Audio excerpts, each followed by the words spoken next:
In the Gospel of St. John, he lists 7 miracles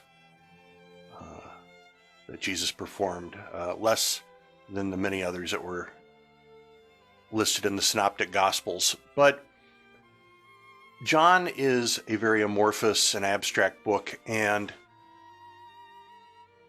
it's the Gospel of John is looked almost as a reduction, the final sauce.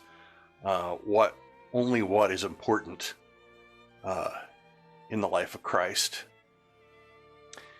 And Jesus is getting near the end of his ministry, and word is sent to him that his friend Lazarus of Bethany is sick and is dying, and Jesus should come at once. And Martha and Mary, who are very close to Jesus and are the sisters of Lazarus, are hoping he'll come. And Jesus says to his apostles, don't worry, his disciples, he's merely sleeping.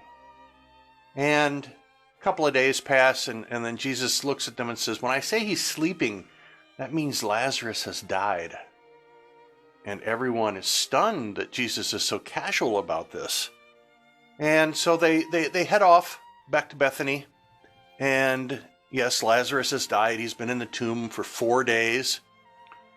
And Martha and Mary come to him, and they tell him that if he would have been here, he would have saved Lazarus, but it's too late.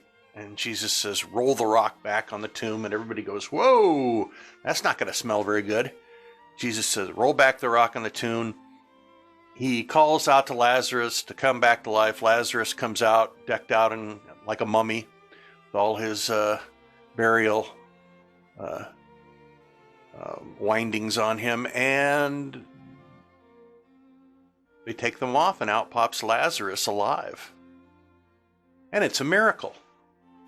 And in the book of John, the raising of Lazarus is absolutely important in that he is demonstrating to his disciples what's going to happen to him. They don't know that yet, but that's the importance of the story. The only problem with the story is it's only in the Gospel of John.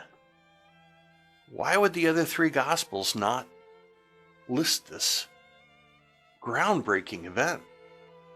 And that's, one of the mysteries of the Bible. And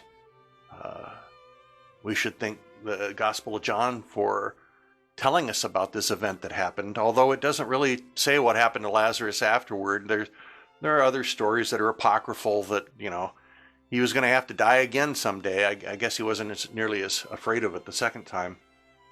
But this is a very important and pivotal story.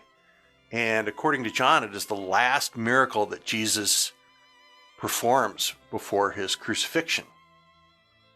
Although when we get to the book of Luke, there's one extra miracle to be performed. And it is maybe my favorite miracle in the whole Bible.